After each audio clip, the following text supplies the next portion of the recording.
30 previews en 30 jours. Yes sir. Numéro 5. Brooklyn. Mais quel joueur légendaire est né à Brooklyn?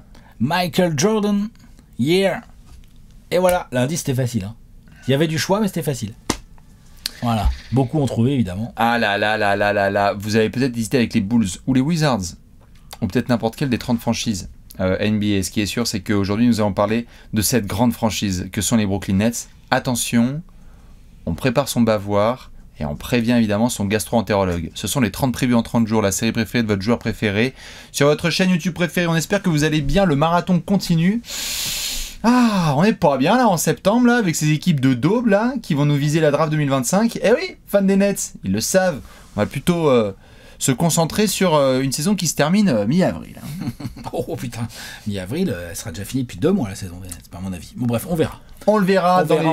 On a plein de choses on a plein de choses dont on doit parler avant ça. Exactement, dans les sections habituelles, à commencer par le coup d'œil dans le rétroviseur, où nous ferons évidemment le bilan de la saison des Nets. Ensuite, on enchaînera avec le marché de l'été. Marché de l'été, tout à fait. Pour parler des belles dépenses et des bons choix de marché de l'été, Sean pas Marks. du tout chargé, ça va pas du tout bouger. Les Nets. Tranquille, Sean Marks, tranquille. Hein, voilà, l'autre il a le Sun River. Ouais, il a pas appuyé une sur les vague. boutons. Ouais. Pas une vague. Nickel. Après, on va faire un petit peu de tactico-technique. Le 5 majeur avec. Dans le bureau d'un nouvel entraîneur, pardon. Tout à fait. Espagnol ou canadien, c'est vous qui nous dites. Un entraîneur qui comprend ce qu'on veut dire quand on dit pregunta de la muerte. Tout à fait. Hein, on est d'accord ou pas? Calice aussi. T'inquiète, il parle canadien très très fort. Il aime bien la poutine quand même. On parlera de Jordi Fernandez bien évidemment dans cette section. Ensuite, on ira se poser la question de la mort. Exactement. Attention, elle va être piquante. J'ai très hâte d'en parler avec les fans des Nets. Avant d'enchaîner avec le trophée du peuple. Trophée du peuple, on va gérarder. Le Gérard d'or, pour voir quel joueur va nous faire cliquer sur les Nets. Et puis on terminera avec le pronostic. Le pronostic, l'avenir, voilà, que vous, comme vous pouvez le comprendre dans le début de cette preview, est un avenir en rose. Exactement. Alex qui prépare ses meilleurs punchlines et qui aiguise ses couteaux, vous savez que ça va être épique. Et donc, avant ça, on fait le rappel. Tout le dispositif Trash Talk est en place pour ces 30 previews en 30 jours. Ça veut dire que non seulement il y a cette vidéo chaque midi, on est ensemble, mais vous avez aussi le site internet de Trash Talk avec l'application Trash Talk à télécharger tout de suite absolument. Vous avez des jeux concours aussi qui sont évidemment. Il y a du maillot à gagner. Avec du maillot à gagner. Exactement, ouais. Tout à fait. N'hésitez pas à aller follow Trash Talk sur Insta, sur TikTok, sur Skyblog et sur Facebook, MySpace. même ça vous fait plaisir. Ouais. Tout à fait. Vous pouvez tout faire. On est bon, Léon à la prod, Alex aux transitions, on a les mêmes rubriques, on a tout ce qu'il faut. Je crois qu'on va pouvoir démarrer sur cette belle franchise que sont les Nets. On y va. C'est parti. Et on garde toujours. On regarde. Ah oui. Et on s'occupe toujours du coup d'œil dans le rétroviseur. Et on garde toujours le meilleur pour la fin, mais là en l'occurrence on va garder le meilleur pour le début. Et si on reparlait de cette belle saison 23-24, n'empêche que 32 wins, 11e. 32 wins, on en reparlera dans la section pronostic. Mais je pense qu'il y a pas mal de fans des Nets qui sont capables de te dire oh là là. Donc 32 wins, 11e. On a même cru à un moment que ça pouvait peut-être arracher un bout de play-in. On a cru à un moment que ça pouvait arracher un bout de play-in. On a cru aussi que Michael Bridges était un franchise player. Je l'adore. Hein. Mais voilà. Voilà. Monsieur le juge. Monsieur le juge. Ah oui, tiens. Qu'est-ce que j'avais dit, moi? Oh, bah j'étais bien.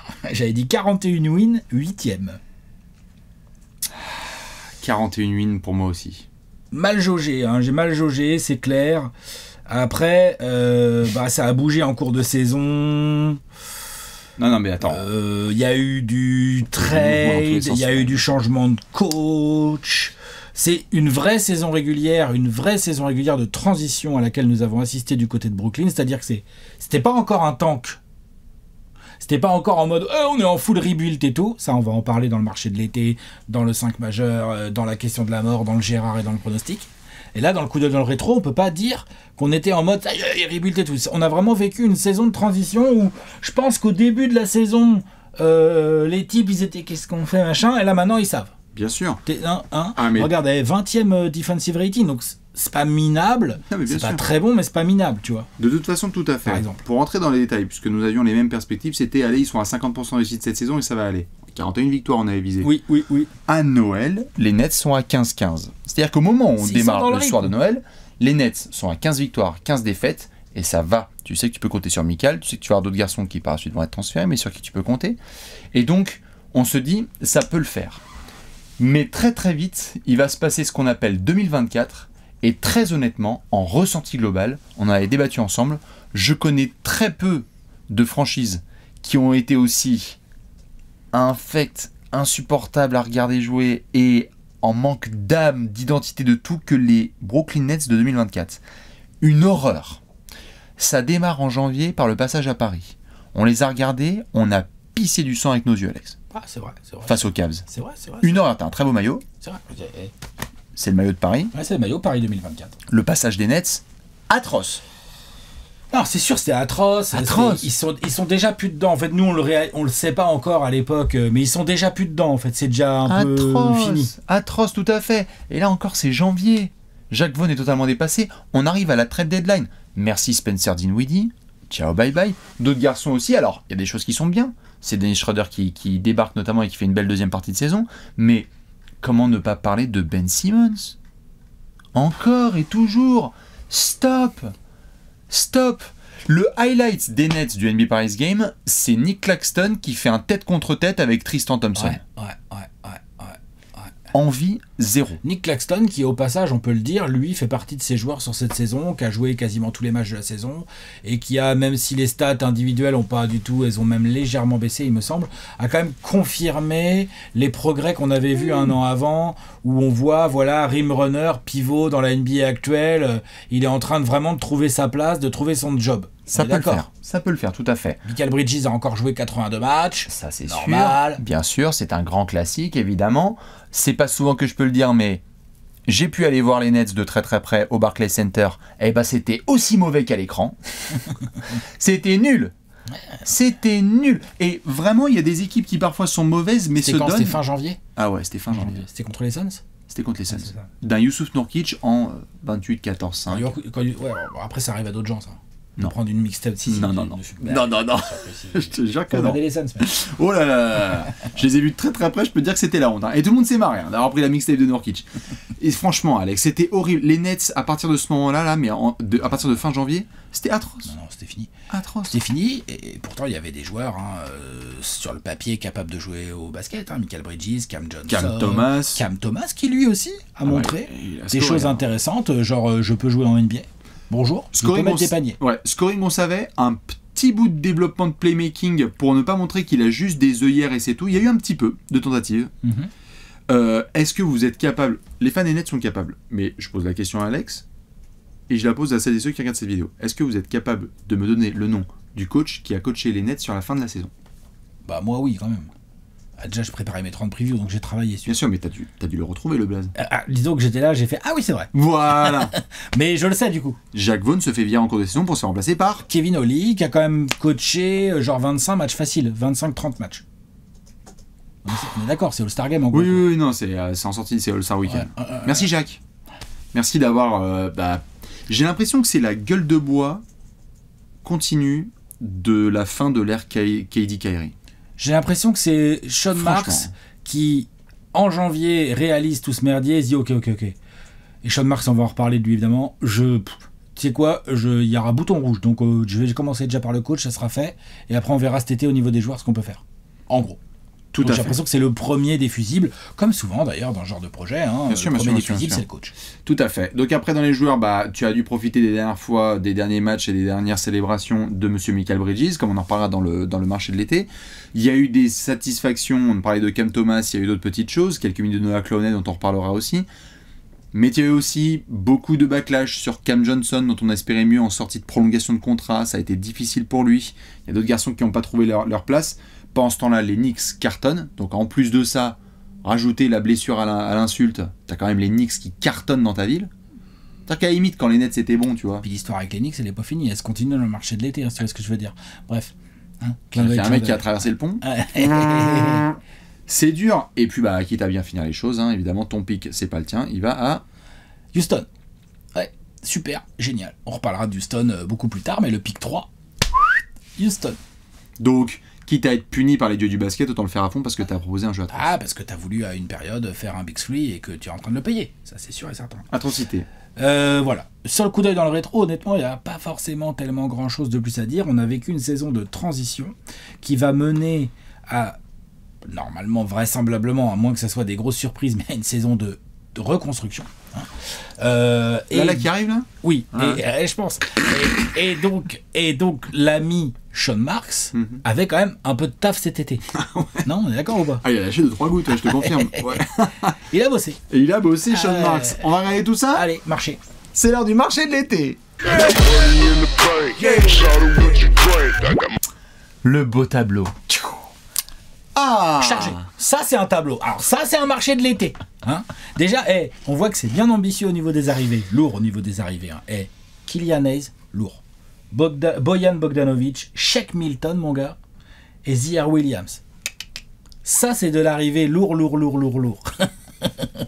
Alors, au niveau lourdeur, ça va se traduire dans une lourdeur blindée avec des chenilles qu'on appelle un tank. Hein. Voilà. Mais ça, c'est de l'arrivée, quoi. Ça voulait remplir le tableau. Et Jordi Fernandez, bien évidemment. C'est quand même le beau rayon de soleil, c'est d'avoir pris Jordi Fernandez, qui est un des noms les plus respectés du circuit assistant. Et tout, plein d'idées nouvelles. Non, vraiment, assistant chez les Kings, qui a fait un travail formidable autour de Mike Brown, et coach principal du Canada, qui évidemment s'est tapé Evan Fournier. Ah oui, pas de peau. Mathias Le Sort, c'était pas jouable. Ah là là. Sinon, voilà. Dommage. Sinon, c'est un bon coach. C'est de la drill. C'est un bon coach, mais c'est vrai que le duo Evan Fournier, Le Sort, Cordinier avec Elia Bousselé, ils pouvaient rien faire. Qu'est-ce que je te dis? Jordi Fernandez, s'il croise Shai Gilgeous-Alexander ou Isaiah Cordinier, il hésite. On sait pas. Voilà. Et il faut le dire, il s'est fait un peu quand même sur certains points de ce grand match des JO là qu'on a vécu au mois d'août. Il s'est fait out-coacher par Vincent Collet. Ça arrive du monde. Quoi? Ça arrive à du monde. Ça arrive à des gens, mais je veux dire, c'est réel. Oui. Il s'est fait out-coacher, on était devant, on ne croyait pas nos yeux. On disait, alors putain, il se fait out-coacher. Il fait quoi le show sur le banc touche là? N'empêche qu'il se fait out-coacher. Voilà. Allez, donc, c'est l'arrivée de Jordi Fernandez qui va être enfin head coach d'une franchise NBA, donc très hâte de le voir. Kylian Hayes, juste pour celles et ceux qui n'ont pas l'info, évidemment, c'est une invitation plus qu'autre chose au camp d'entraînement des Nets. Il faudra que Kylian Hayes essaye de se faire une place. Il fait sa place dans le roster. On va en parler du roster dans une rubrique. C'est pas non plus impossible. Hein. Ah bah non, je te confirme, il y a de la place. Bah attention, c'est possible. Hein. Bojan Bogdanovic, parce que tu as récupéré son cadavre que tu avais déjà connu à Détroit, Shake Milton, LOL, Bojan, c'est un trade. C'est dans le trade de Mikal. On est d'accord. Ça a été dans un gros bordel. Qui a récupéré Ziaire Williams.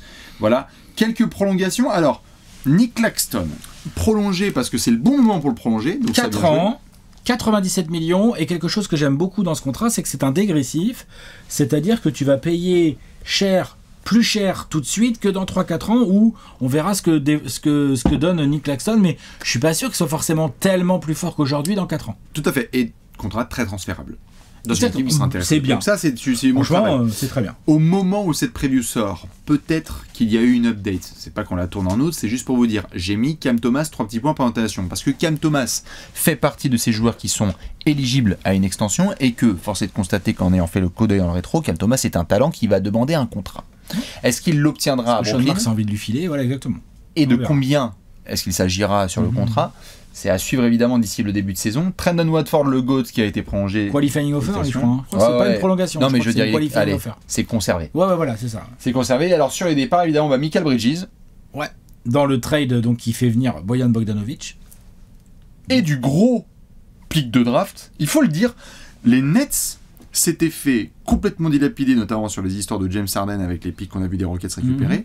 Sean Marks, dont on va bien disséquer le corps un peu plus tard dans cette vidéo, a quand même récupéré de la flexibilité. C'est que Mikal Bridges, ça a été envoyé contre une palanquée de pics de draft. Il a commencé le taf. Hein.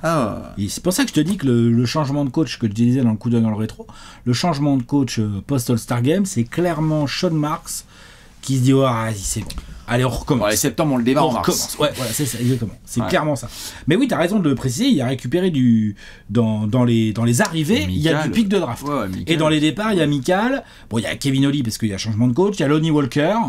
Du côté de Boston, je crois, si j'ai pas de bêtises. C'est quand même à noter, Lonnie Walker, c'est quand même un vrai joueur de basket. Dennis Smith Jr. qui était passé par Charlotte et donc Keita Bates-Diop aussi qui était passé dans le coin qui est reparti. Et alors, tout à fait. Donc du coup, spoiler, si tu perds Mikal Bridges et t'étais déjà pas très très bon l'année dernière avec ton meilleur joueur, c'est du tanking en bonne et due forme. Bien sûr, ça c'est sûr que Jordi Fernandez, il est arrivé à Brooklyn. Sean Marks, il a fait ¿Qué tal? Il lui a dit connaissez reconstruction. Voilà, C'est parti, non? C'est vrai ou pas? Cimentos. Très bonne nouvelle quand même dans toutes ces affaires. C'est une chose que je répéterai toute l'année parce que vous le savez, en tant que geek NBA, j'aime bien faire ce genre d'allusion. Les Nets sont l'équipe qui, sauf cataclysme, auront le plus de place de toute la NBA dans leur cap l'été prochain. Ils n'ont que 73 millions de dollars de garantie, c'est-à-dire Nick Claxton, Cam Johnson. Ah, flex, il y a de la flex. Là on reconstruit au max. Donc au revoir Mikal, notamment sur des futures renégociations de contrat. Ben Simmons, on arrive sur la dernière année de contrat à 40 millions. Donc en gros, merci, au revoir, là prochainement. C'est dommage parce que là j'ai vu sur internet, on nous a dit back to playing at All-Star Talent Level Basketball. Big season loading. Il y avait Ben Simmons en train d'enfiler les jumpers. J'ai l'impression d'être en 2019. J'adore cette période. Non mais back to playing at All-Star Talent Level Basketball. Donc de retour pour jouer à un niveau de All-Star au basketball. J'ai jamais vu comme ça. On lui souhaite, hein. Ah, mais là, on a un peu de mal à y croire. Attends, oui, ça fait 3 ans qu'on fait les prévus, qu'on dit peut-être que. Et là, ça n'a pas encore marché. Ben Simmons, on en reparlera peut-être dans une autre section. C'est bien le genre, en année de contrat, aller nous chercher un contrat. Parce que là, ça y est, hein, le contrat à 40 millions, là, c'est cette année qu'il expire. Hein. S'il joue, il peut. Le problème, c'est de jouer. Ben Simmons, il a joué combien de matchs encore l'année dernière? 15, 20 12 titulaires, 15 en tout. Voilà. Ouais, la saison de Ben Simmons l'année dernière. Donc les Nets, à la limite, sur le marché de l'été de Sean Marks qu'on va plier avant d'aller voir Jordi Fernandez, c'est très clairement un billet annoncé de venez, puisque les billets pour voir les matchs désormais ils sont à $17.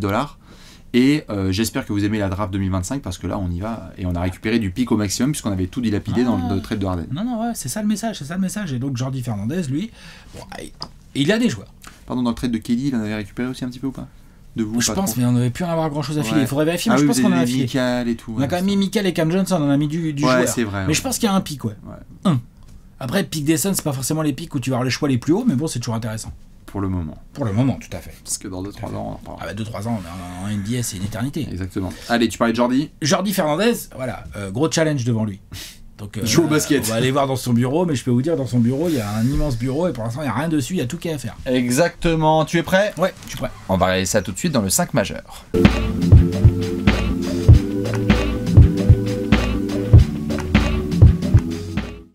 Le 5 majeur, avec un meneur, un arrière, un ailier fort et un pivot. Nous sommes dans le bureau de Jordi Fernandez, le nouveau coach des Nets, et on essaye justement de voir quelles vont être les rotations à Brooklyn cette saison. Avant de parler de tout ça avec Alex, le visuel de mon cher Léonce, le MVP. Et vous l'avez ici. Le roster.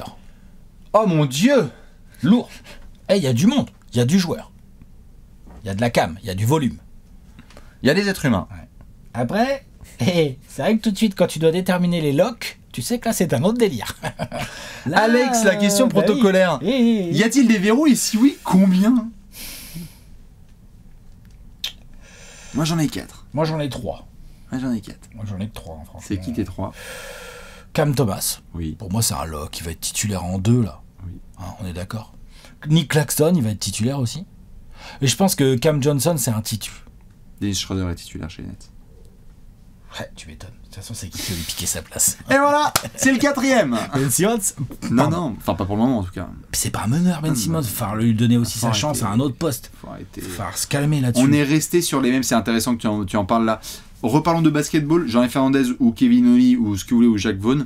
Il ne peut pas y avoir de line-up où Nick Claxton et Ben Simmons sont sur le terrain. Ça fait 2, c'est même pas des non-shooters. C'est 2 intérieurs non capables, non spacing, non tout ce que tu veux. En l'an de grâce 2024, on ne peut pas avoir Nick Claxton et Ben Simmons. Il ne peut pas être meneur. Non. Il peut créer du jeu, voilà. En transition et tout, mais il ne peut pas être le meneur. Donc ça veut dire, et même donc titulaire, ça veut donc dire que Cam Thomas, Cam Johnson, Nick Claxton et Dennis Schroeder, on est à peu près d'accord. Donc la question c'est qui tu mets sur le front de courte et dans les forwards pour accompagner Cam Johnson. T'as le choix. Soit c'est par exemple Bojan et Cam Johnson et Bojan bricole le poste 3-4 quoi. Soit c'est Dorian Finney-Smith. Ou sur un coup de grâce, Ziaire Williams qui est devenu un crack absolu, mais compliqué. Arrête. Non, c'est Dorian Finney-Smith ou Bojan. Qui tu mets? Moi je pense que je mets Dorian Finney-Smith. Pareil. Mais bon. Qui a été après, Bojan c'est pas minable, non, hein, ça marche. Hein. Dorian Finney-Smith, déjà, si on parle d'un line-up dans lequel tu as notamment Cam Thomas qui est en défense, tu vas pas commencer à faire des ailes défensives, Cam Thomas, Bojan Bogdanovic. Non, c'est pour ça. Et Cam Johnson défend de manière plutôt correcte. Moi, j'ai trouvé les gens assez durs avec lui. Oui, c'est vrai que par rapport au contrat qu'il a signé, peut-être sa saison n'est pas au niveau. Il faut voir le merdier dans lequel il était. Et pendant ce temps-là, il y a toujours les 13-14 points. Il y a les pourcentages à 3 points. Je l'ai pas trouvé si minable. Je pense que c'est un titulaire, en tout cas dans ses Nets. Merci. Dans ses Nets, c'est un titulaire. Moi, je sais, j'en avais parlé avec les potos des Nets avec lesquels on n'était pas d'accord. Moi, je pense honnêtement que je suis totalement d'accord avec ce que tu dis. Cam Johnson, il est titulaire dans cette équipe et il va redonner le sourire. Pas à 25 points de moyenne avec 47% en 3 C'est pas son jeu de toute façon, pas son jeu. fait pour ça. Mais ça va être un super forward. C'est un 3&D. Qui va faire le taf avec Dorian Finney-Smith. Avec un putain de bras, quoi. Tout à fait. En backup. En backup, du coup, t'as Ben Simmons. Sur qui on peut pas compter. Voilà. Est-ce que Bojan Bogdanovic devient un peu ton genre de 6e homme, un peu, là Ça va devenir le joueur avec lequel tu espères donner des grosses minutes en temps de jeu pour le trader en février contre une contrepartie. Ouais. Parce qu'il va renforcer un contender. Ouais, tout à fait. Ce que Troy Weaver n'a jamais fait. Non, voilà, mais alors que tu peux le faire. Est-ce qu'il va y avoir une bataille? Est-ce que ça sera Shake Milton ou Killian Hayes, l'option un peu 2-3 sur le poste 1? Si miracle de Killian Hayes, aucun entraînement Killian Hayes, sinon ce sera Shake Milton au poste 1. Voilà. Ensuite, t'as quoi? T'as Keon Johnson derrière Cam Thomas, là, sur les postes 2, là, c'est ça l'idée? Il a été conservé. Moi, je continue à brûler des bougies et des cierges en espérant que Derek Whitehead lance sa carrière NBA parce que c'est un chouchou et que j'aimerais bien le voir sur des parcs NBA. Swingman, poste 2-3, on va dire. Ouais, j'adore, mais c'est compliqué de se lancer. Puis après, dans la raquette, finalement, enfin le front de court, finalement, entre Bojan Bogdanovic, Cam Johnson, Dorian Finney-Smith, au pivot, t'as Claxton, t'as Clowney, ou t'as Deron Sharp aussi. Et Trendon Watford. Et Trendon Watford, qui est plutôt un 4, quoi, je dirais, moi, c'est Grant Williams, c'est un forward qui peut être partout. Voilà, c'est ça. En fait, le front de courte, il y a vraiment des joueurs. Il va y avoir des choix à faire pour Jordi Fernandez, mais il y a des joueurs. Donc, les choix qu'il va avoir à faire, c'est qui ne va pas se faire trader tout de suite et puis il pourra le faire jouer. C'est un peu comme ça que ça va se passer. C'est un peu comme ça que ça. Mais ce que je veux dire, c'est que c'est des vrais joueurs. Moi, le back court, titulaire Schroeder, Cam Thomas, avec sur le banc, on sait pas trop qui ça va être, entre Killian Hayes, Shake Milton ou Keon Johnson, voire du Ben Simmons, ça fait flipper quand même. Tout à fait. Ce qui veut aussi dire, mesdames et messieurs, que dans des 5 où on a Dennis Schroeder, Cam Thomas, Dorian Finney-Smith, Cam Johnson, Nick Claxton, j'espère que vous avez prévu des over 26 points de moyenne de Cam Thomas, parce que là, en termes de munitions, Pépère, il va pouvoir envoyer de la fusillade. Carrément. Cam Thomas, là, c'est quoi? C'est Dennis Schroeder, son option c'est Bojan Bogdanovic qui est là pendant 4 mois. Cam Johnson dans le corner. Personne ne va prendre plus de 18 tirs par match, sauf Cam Thomas. Cam Thomas va prendre 20 tirs par match, là. Oui, bien sûr. Minimum. Cam Thomas, il peut tourner à 25 points par match, là, cette saison. Absolu. Sans problème. Absolu. Alors, après, on verra les pourcentages. Ouais. Mais, c'est un autre sujet. Mais Cam Thomas, c'est le clair meilleur scoreur de cette franchise, et là, ça va continuer à grimper. Surtout qu'en plus, il a une extension à aller chercher. Ah oui. Non. Voilà. Non, j'en profite parce qu'on est dans le bureau de Jordi Fernandez. Autant le prévenir. Cam Thomas, mon gars, il va avoir beaucoup de ballons dans les mains. Je le sais. Il va lui donner même, il va être content, ça lui va très bien, Jordi Fernandez, d'avoir un mec comme ça. Au moins, il va avoir un mec qui prend des grosses initiatives, qui peut scorer avec du gros volume. Ouais. Beaucoup de matchs qui vont être à plus de 40 points de la part de Cam Thomas, on verra après les pourcentages, mais il le fait. C'est le chouchou de Simon et on l'a déjà vu me planter des quarantaines comme ça. Il est bon, c'est un scoreur. Mais bon, Alex, on va pas se mentir, on a fait certaines previews là du bas de la conférence Est. Tu l'as dit, il y a des êtres humains, il y a des joueurs. C'est pas du talent à plus quoi savoir en foutre, les Nets, je suis désolé. Non, mais c'est pas le but. De toute façon, Jordi Fernandez, clairement, ça a été discuté avec Sean Marks avant qu'il signe. J'espère. Hein. Ils savent que cette saison est une saison, là, on n'est plus dans la transition. J'espère. Dans la reconstruction, la vraie. Parce que s'il lui dit, tu m'as menti, tu m'as dit qu'on allait jouer les playoffs. Non. Jordi Fernandez, il commence à connaître la musique, il a été assistant chez les Kings et tout. Non, il sait très bien. Et d'ailleurs, voilà, ça nous emmène gentiment vers notre question de la mort là-dessus. Non? Je suis tout à fait d'accord. On est bon sur le 5 majeur? Ouais, on est bon. Eh bien, on va se poser tout de suite la question de la mort.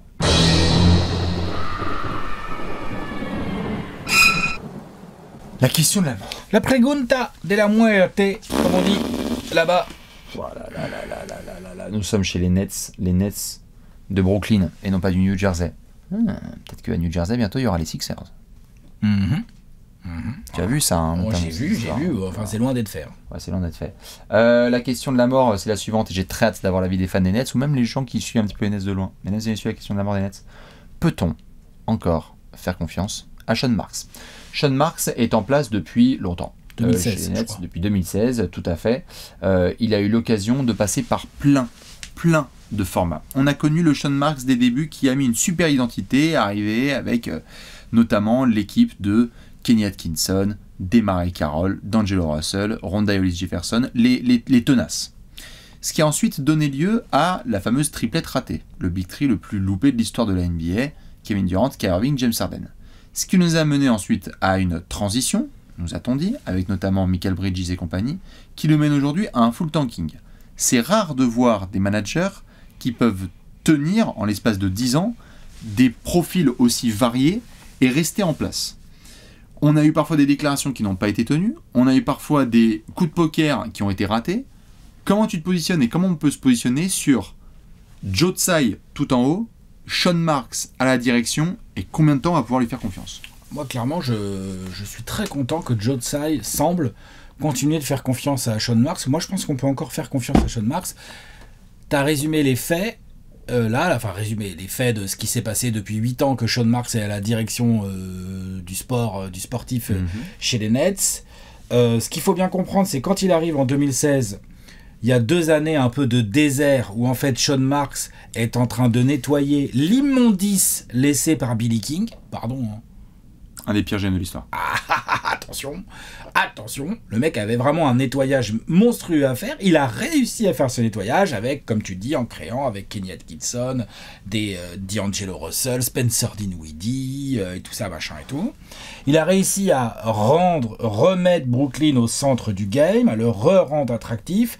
Il a fait péter des trades, il va nous balancer des gars, il récupère des pics, on comprend pas trop au début où ça va. Et finalement, on est là, on ouvre les yeux, on se rend compte que il a de la cam, il a de la flex au bon moment, il a de l'attractivité et bim, on se retrouve tout d'un coup avec une équipe un peu cool où en fait, finalement, le même été, Kyrie Irving, bim, Kevin Durant, bim, tout le monde est à Brooklyn. Enfin, tu vois, il a réussi à créer un projet suffisamment balèze dans un lieu attractif. Il bénéficie de l'attractivité de New York, Brooklyn et tout, pour qu'on se retrouve en playoff 2021 où, je le rappelle, en mid-conf, si Kevin Durant, au lieu de chausser du 56, il chausse du 52, on parle peut-être pas de la même manière de l'héritage et du délire de Sean Marks.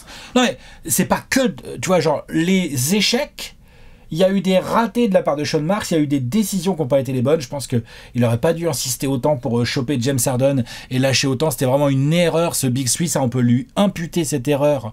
Il s'est laissé influencer certainement par ses joueurs ou par son environnement. Et c'est une erreur qui lui coûte très cher. Mais par contre, ce qu'il avait réussi à faire de 2016 jusqu'au playoff de 2021, c'est du lourd. C'est du très très bon travail de GM. Et ça a foiré, et là, il doit recommencer. Et au moment où on parle, on était déjà en train de le dire un peu sur le marché. L'autre, il l'a quand même assez bien vu venir, le merdier, c'est-à-dire qu'il a déjà commencé à recommencer, comme tu l'as dit. Il a déjà gratté des Piconix en refourguant Michael Bridges. Il a déjà un peu nettoyé, il a déjà de la flex, il est déjà prêt à attaquer les prochaines drafts et à avoir de la grosse flex pour d'éventuels free agents. Pour l'instant, il n'est pas attractif. Alors ça, on est d'accord. Mais il a pris un bon coach, enfin, en tout cas, un coach jeune qu'on respecte. Moi, je dis, on peut grave lui faire confiance. Moi, je te le dis, je suis Joe Tsai, c'est vas-y, chèque en blanc, Sean. Ça n'a pas marché, on recommence. Je pense que la méthode peut payer. Voilà. Ok. Bim. Moi, c'est un grand oui. On peut faire confiance à Sean Marks. Je sais qu'il y a des fans côté Nets qui vont pas être d'accord avec moi et tout, et je peux comprendre certains arguments, mais dans l'ensemble, je pense que c'est un gros oui. Voyons ce qu'il va faire là sur les 2 prochaines saisons. Si Brooklyn est en play-off en 2027 avec une vraie équipe et qu'on est en train de se dire putain, ouais, ils sont un peu dangereux et tout, je suis pas surpris. Je suis même pas surpris. Et qu'on dit putain, Jardy Fernandez serait pas le coach de l'année et tout, tu vois, genre, je suis pas surpris en fait. Moi non plus. Voilà, c'est quand même pas rien. Les équipes qu'on a faites avant là, on a fait quoi avant là? Blazers, Pistons, qu'est-ce qu'on a fait d'autre? Spurs, on va pas commenter à critiquer le coaching parce que Greg Popovich, voilà, il a fait ses preuves. Et qu'est-ce qu'on a fait d'autre? Hornets. Blazers, Hornets. Bon, Hornets c'est un peu différent, mais ces équipes qui sont vraiment en reconstruction, Sean Marks a accéléré là le truc pour être très vite en position. Il est en position. Là. J'entends. Non, t'es pas d'accord, toi, je te sens pas d'accord. Là. Je suis, tout à fait, je suis un peu plus dubitatif. Ok. Il y a des GM qui ont besoin de passer par certaines tribes and tribulations, comme on dit en anglais, par certains challenges pour s'aiguiser un petit peu et comprendre les erreurs à ne pas reproduire. Je pense que sur l'espace des 5 coachs qui sont passés par les Nets, il y a eu des très gros loupés. Ouais, il n'a pas été bon au recrutement des coachs. J'espère que sur Jordi Fernandez, et je pense que c'est un bon choix, j'espère qu'il va y avoir un bon axe entre Joe Tsai, Sean Marks et Jordi Fernandez. Ouais. Parce que sur le choix Steve Nash... C'est chier, mais c'est influencé par ses joueurs. Il a merdé, là. Et toutes les grandes franchises que toi et moi nous respectons, le management ne se fait pas forcément trop influencer par ses joueurs. Tout à fait d'accord. Donc ce que je veux dire par là, il a fait des erreurs, hein, je dis pas qu'il a fait des grosses erreurs. C'est-à-dire que notamment là, de remettre les rails, c'est très bien en récupérant des pics contre les Michael Bridges et compagnie, donc d'avoir été suffisamment patient dans le trade de Kevin Durant, parce qu'au final, c'est bien la contrepartie qu'il a. Pour autant, je lui donnerais un peu moins carte blanche. Je mettrais une forme d'ultimatum, notamment sur sa tête, si j'étais par exemple Joe Tsai. Des objectifs, quoi, tu veux dire? Ouais, des objectifs concrets. Genre, tu mettrais quoi comme objectif, hein? Là, par exemple... Parce que bon, là, cette année... Là, t'as fait le nécessaire, tu vas bottom. Spoiler, quand on va faire la partie pronostic, ça va être drôle. Ah oui. Donc, on va essayer de faire en sorte d'avoir un bon pick à la draft 2025. Ouais. Et t'as plutôt intérêt à choisir le bon gars. Ouais, ok. Bien drafté, on est d'accord. Bien drafté. Déjà, ça, c'est la première chose. Je trouve que le travail d'assainissement financier a été bon, a été clair. Les contrats qui sont donnés, notamment à Nick Claxton et Cam Johnson, selon moi, sont bons. Ouais. Donc là-dessus, je fais confiance. C'est déjà pas mal, hein? C'est déjà pas mal. Il y a des équipes qui sont en Le trade de Bridges, il est pas mauvais, hein? Il y a des équipes qui sont en bien pire position, je suis d'accord. Pour autant, je ne veux pas effacer ce qui s'est passé sur les années précédentes, c'est-à-dire que là, il y a un nouveau choix qui est fait avec Jordi Fernandez. Que va-t-il se passer si ça ne se passe? Je l'espère pas, si ça ne se passe pas très bien avec Jordi Fernandez. Est-ce que ça va être encore une fois à cause de certains joueurs, ou ça va être influencé par un joueur, ou est-ce que ça n'aura pas été le bon choix parce que Jordi Fernandez va se rendre compte qu'en fait, il ne devrait pas passer par une reconstruction. C'est un mec qui a envie d'être dans des franchises compétitives et décide soit de se barrer, soit de demander à ce qu'il puisse aller voir ailleurs. Je ne veux pas donner totale carte blanche à Sean Marks. J'aimerais qu'il y ait des choses concrètes qui soient mises en place et non pas dilapider les choses à droite à gauche. Sur certains cas, il a appuyé, selon moi, beaucoup trop vite sur le bouton accéléré. Et on y va, et tout de suite. Et KD, et Kyrie, et Harden, et machin, et Goran Dragic, et Andre Drummond. Il y a eu des choix, genre... Waouh! C'est un fail absolu. C'est le big tree autour de KD, Kyrie, etc. Je peux revenir, si vous voulez, sur des pointures de chaussures. C'est un fail. Ah, bien sûr, c'est un énorme fail. Le fail, c'est surtout Harden. Avec des conséquences dramatiques, tout à fait. Surtout. Mais même la fin de Kyrie, la façon Kyrie a fait ce qu'il voulait sur l'année du Covid, il n'y a aucun moment il y avait une structure dans cette franchise, et ça en vient aussi à son general manager. C'était le cirque, là. Quand Kyrie demandait et exigeait qu'il puisse jouer soit les matchs à domicile, tu sais, pardon, où est-ce qu'on est, excuse-moi. Et je trouve que là-dessus, Sean Marks manquait de rigueur. Donc, je te suis sur tout ce que tu as dit, c'est très vrai. J'aimerais juste mettre un petit peu de chaleur sous le siège de Sean Marks.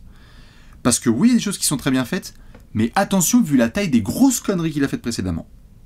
Et donc, je vais l'observer cette saison, je vais l'observer à la trade deadline, je vais l'observer à la draft, et j'aimerais que l'année prochaine, si on revient, il puisse y avoir une confirmation intéressante de ce qui est mis en place, parce que s'il commence à y avoir à nouveau des excuses, moi je vais commencer à être à court d'excuses pour Sean Marks. Ouais, à court d'excuses, mais moi en fait j'étais dans cette situation, moi j'avais la même mentalité que toi en janvier. Et je trouve que là, il vient déjà d'anticiper plus que la plupart des GM de la NBA. Et donc, oui, il a merdé la gestion une fois que l'équipe était soi-disant armée. C'est surtout ça qu'il a merdé. Ces erreurs de choix, c'est pas pour armer. C'est une fois que c'est armé, il y a encore des choix à faire, gros. Et notamment, il y en a eu un très très mauvais. Il y a la gestion de Kyrie qui est très mauvaise, mais il y en a eu un très très mauvais. C'était de vouloir autant de James Harden, en fait. C'était une erreur. Sean Marks aurait dû se raisonner, et son staff aussi, et se dire non.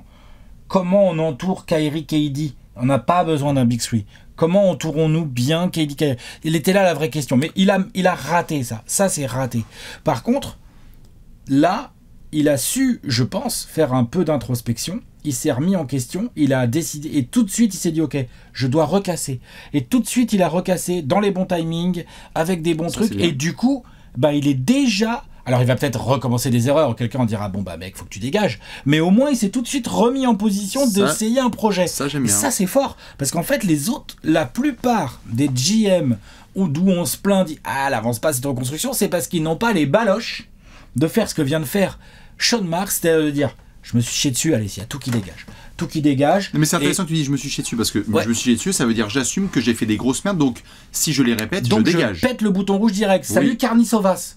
Comment vas-tu, Arturas Carniçovas? Oui, bien sûr. Regarde ce que fait Sean Marks. Il doit faire ça. Bien sûr. Et il y en a eu d'autres avant Carniçovas. Hein. Je tombe sur Carniçovas parce que voilà, il m'énerve depuis plusieurs années. Mais il y en a eu d'autres. Tu vois, Joe Cronin, on en parlait il n'y a pas si longtemps que ça au niveau des Blazers. Bah, moi, je veux bien qu'il essaie de nettoyer vraiment de la. Michael Bridges, c'est un très bon joueur. C'est le 3e meilleur joueur d'une équipe qui va peut-être le 2e, on sait pas. Ouais, je suis d'accord, je suis comme toi. Mais tu vois ce que je veux dire? Et ben, Sean Marks n'a pas hésité.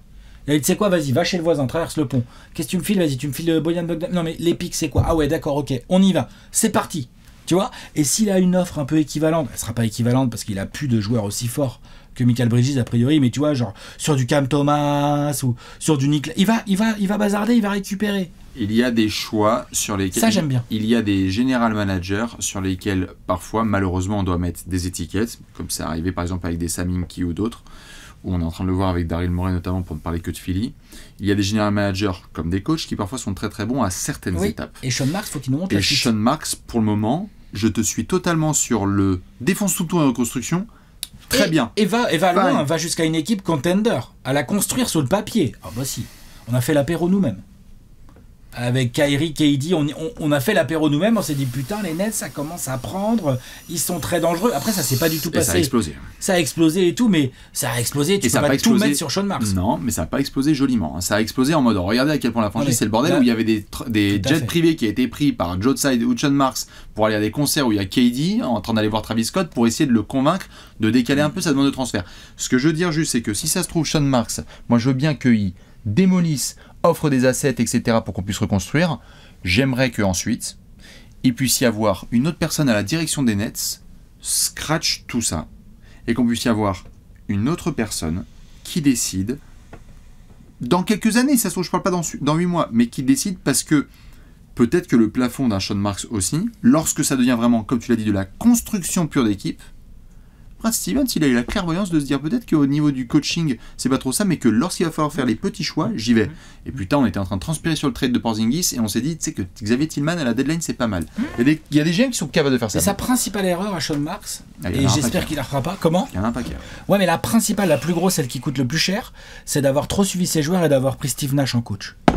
C'est la principale. Moi, ça me fait peur. Hein, c'est celle qui découle de plein d'autres. Bah, moi, ça me fait peur aussi. Par contre, t'as des gens comme ça, des êtres humains, qui progressent dans leur taf et qui en fait là, et moi je trouve qu'il a montré les signes, il montre les signes d'un gars qui a capté qu'il avait fait des erreurs. Alors est-ce qu'il va savoir les résoudre, on verra, mais en tout cas qui a assumé, il s'est regardé dans la glace, non, j'ai fait de la merde, je pète tout, je recommence. Moi c'est une mentalité que je préfère à non, ça va le faire, je vais ajuster. Non, moi je préfère. Après, je suis d'accord. Moi, il m'a saoulé sur Kyrie, il m'a saoulé bien plus sur Harden, et il m'a saoulé sur Steve Nash. Donc ça fait beaucoup. Mais aujourd'hui, la situation dans laquelle sont les Nets, je pense que c'est le bon choix de garder Sean Marks. Ouais, je pense.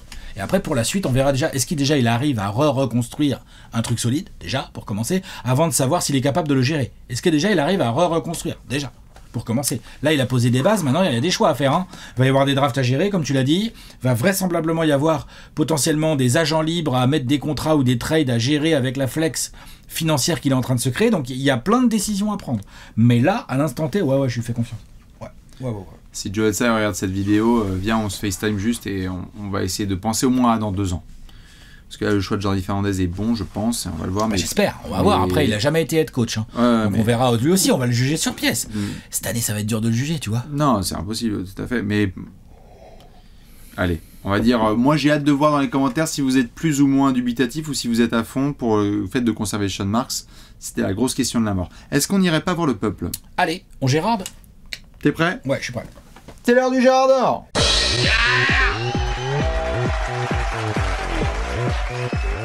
Le Gérard d'or, le Gérard d'or. Alex, le backflip. Réception un peu fébrile, mais propre quand même. Allez, ça passe. Nous sommes dans le trophée du peuple, le Gérard d'or. Dans cette section, c'est très très simple. Les Nets nous donnent envie de cliquer sur eux et pas que pour le GOAT absolu, Yann Eagle, aux commentaires avec Sandra Kustok. Extraordinaire. Richard Jefferson, Sandra Kustok, Yann Eagle. C'est bien, j'avoue. Heureusement qu'ils sont là, parce que sinon c'est la Ligue 2. Il y a un joueur qui nous fait cliquer sur les nets plus que d'autres. Alex, c'est qui pour toi? C'est Cam Thomas. Logique, facile. Plusieurs raisons à cela. Déjà, le joueur en lui-même est quand même très très coolos à regarder jouer, son style et tout, même si ça croque un peu bizarrement parfois et que les choix sont pas toujours les meilleurs. Comme tu l'as fait remarquer, il y a eu un petit peu de hier en moins. Il y a eu un petit peu, tu vois. Et puis surtout, pardon, mais ce genre de joueur qui dans un an est restricted free agent et donc ce genre de joueur qui a en tête genre attends, combien il a de contrat lui, Tim Hardaway Jr., combien il a pris lui, putain, Anthony Simons il a pris tant machin, putain mais en fait je vaux 100 millions sur 4 ans minimum, tu vois, genre c'est ça qui se dit Cam Thomas. Et donc Zach Lavine c'est combien? Ouais, voilà, ouais, exactement, mais exactement. Zach Lavine c'est combien? Ouais, non, mais bien sûr. Zach Lavine c'est combien hein? C'est 40 l'année. Ouais. Zach Lavine, voire un peu plus. Donc voilà, donc il se dit ça forcément. Taylor Hero c'est combien? Et en plus, il va avoir des ballons. Il va avoir... Non, mais c'est clair. Pardon, Emmanuel Quickley, c'est quoi son contrat? Tu vois ce que je veux dire? Donc ça, c'est sûr. Donc Cam Thomas... Ah pardon, c'était pour vérifier. Va arriver là, et Jordi Fernandez va lui dire... Ça me va, si tu prends 22 tirs par match, je m'en bats les couilles. Schroeder, t'es d'accord? Bon bah c'est bon. Impeccable. Et là, l'autre, il va avoir une green light. Il va avoir une green light avec des systèmes pour lui. Alors évidemment, Jordi Fernandez, qui a l'air d'être un vrai coach, je vais dire gros, par contre, attention. Il y a des tirs, je veux pas que tu les prennes. C'est cela, machin et tout, regarde, machin. Il y a des passes, je veux absolument que tu les fasses. Il va peut-être même l'aider à progresser. Mais genre, l'année dernière, Cam Thomas, dans le marasme des Nets, a joué 66 matchs, dont 51 titulaires. Il est à 22 points par match avec 3 passes, 44% au tir, 36,5% à 3 points et 86% au lancer. Donc c'est quand même un mec capable de... Il sait mettre des paniers dans le ballon. Oui. Des ballons dans le panier, pardon. Ne soyons pas surpris si Cam Thomas tourne à 26, 27, 28 points par match la saison prochaine. Et à il partir est du All-Star capable de le Break, faire. il était à 24 points de moyenne. Ouais. À partir du All-Star Break. Il est grave capable de le faire. Il a le niveau pour, il a les qualités offensives et la variété. Il peut driver, il peut shooter mi-distance, il peut prendre feu un peu de loin. Il a les push-shots, il a les runners, il a le flotteur. Il a une vraie belle technique, quoi. Il sait vraiment mettre des ballons. Il a les shoots dans le corner et tout. Il a beaucoup de choses. Il est pas si grand, mais il est un peu bully. Il peut vraiment, enfin, franchement, il a beaucoup de qualités pour être un excellent scoreur dans la NBA actuelle, et il va l'être. Donc clairement, là, moi, quand je vais cliquer sur les nets, ça va pas non plus être tous les soirs. Hein, non, mais c'est l'alerte on va Twitter. pas se mentir, mais Cam voilà. Thomas, 18 points dans le premier quart. Et puis tu vois, par exemple, je peux me faire des petits plaisirs pendant l'année, genre ça joue les Blazers ou ça joue les Hornets ou des trucs comme ça. Je me dis, un petit Cam Thomas en TTFL, c'est peut-être le soir où le poser ou quoi. Voilà, c'est ce genre de joueur. Alerte Twitter. Cam Thomas, il va y avoir des trucs comme ça, hein, franchement. Ah bah fin de premier quart, il est à 6 sur 8. Ouais, il a ou déjà alors 17 points. Ah, quel match de nul de Cam Thomas et des Nets dans cette première mi-temps. Comment ça, il y a égalité? Cam Thomas a mis 27 points dans le troisième quart. Exactement, il est capable de ce genre de choses. J'aime beaucoup ce style de joueur, bien streaky à souhait. Et donc on va voir, est-ce que Cam Thomas est de la caste des Lou Williams, Jordan Clarkson, Jamal Crawford, c'est-à-dire ça devient un sixième homme incroyable et tout, mais les grosses équipes vont le vouloir en sortie de banc? Ou est-ce que Cam Thomas est un titulaire au poste 2 en NBA? Parce que vraiment, on est là en train de se dire, putain, c'est peut-être un All-Star en fait. Dans une équipe qui joue rien, ça sera un All-Star, mais dans une équipe qui joue sérieux, ça sera un sixième homme. On verra. Il va voir cette année ce qu'il montre. Tu sais qu'au moment où on parle, il y a une... c'est chez les geeks, hein, c'est vraiment les geeks, genre on s'écoute des gros podcasts et on regarde les cotes... Il y a une tendance US, genre, est-ce que c'est pas lui le meilleur marqueur de la saison 24-25? Ah oui, carrément. Ah la vache, ah, quand même. Ah bah, pourquoi pas, mais... Attention, parce qu'il y a aussi des défenses qui vont faire... Attends. Genre, il y a qui d'autre à défendre? C'est un peu le sujet, ça. Je pense que ce sera pas le cas, mais je te jure qu'il y en a qui en parlent en mode il va mettre 32 en dormant. J'étais là, what? Ça va bien. 32, ça peut ne pas suffire pour être le meilleur scoreur d'une saison. C'est aussi, hein. Attention, les gars. Coucou, Joël. Joël, Lucas, Yanis. Dans un registre tout aussi spectaculaire et connu, je vais prendre Noah Clowney. Magnifique. Qui est un vrai coup de cœur. Si vous êtes un bobo du basket, un bon petit joueur, hein. Comme Bibi, j'adore Noah Clowney, qu'on va retrouver. Alors j'étais déjà très amoureux de Trendon Watford, qui était venu de Portland, dans ces joueurs dont le nom est moins important que le nom de l'équipe pour laquelle il joue. Alors, Noah Clowney, on a de la taille, grand, il peut jouer 5, il peut jouer 4. Il va être parfois utilisé en backup de Nick Claxton, mais il aura aussi plutôt 5 quand même. Et il a la capacité de pouvoir aussi jouer en 4 parce qu'il a développé son tir à 3 points. C'est un joueur parfait et si Johnny Fernandez hésite, tu peux y aller à fond les ballons. C'est mon genre de geek player que j'adore. Il n'y aura pas des stats extraordinaires, mais dans les matchs serrés, un gars qui sait extrêmement bien défendre à l'arceau, qui peut switcher sur plusieurs joueurs, et qui est capable de rentrer ses 3 points et de se battre au rebond offensif, c'est ma cam, c'est mi droga. J'adore Noah Clowney.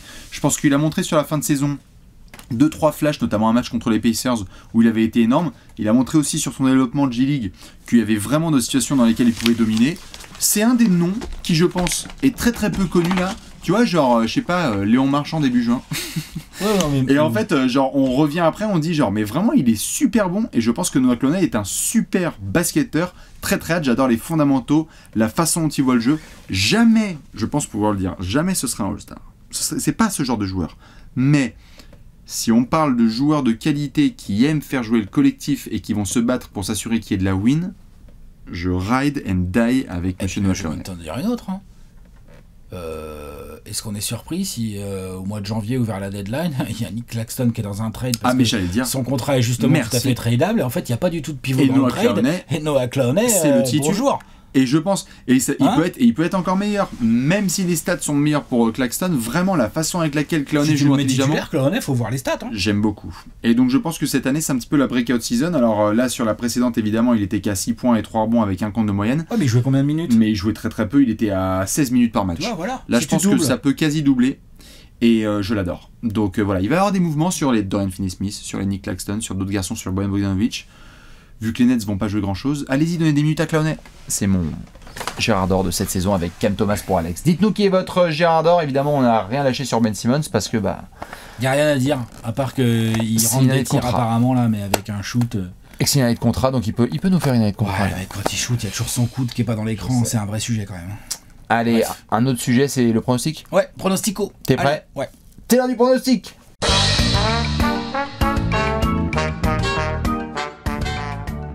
Pronostic time.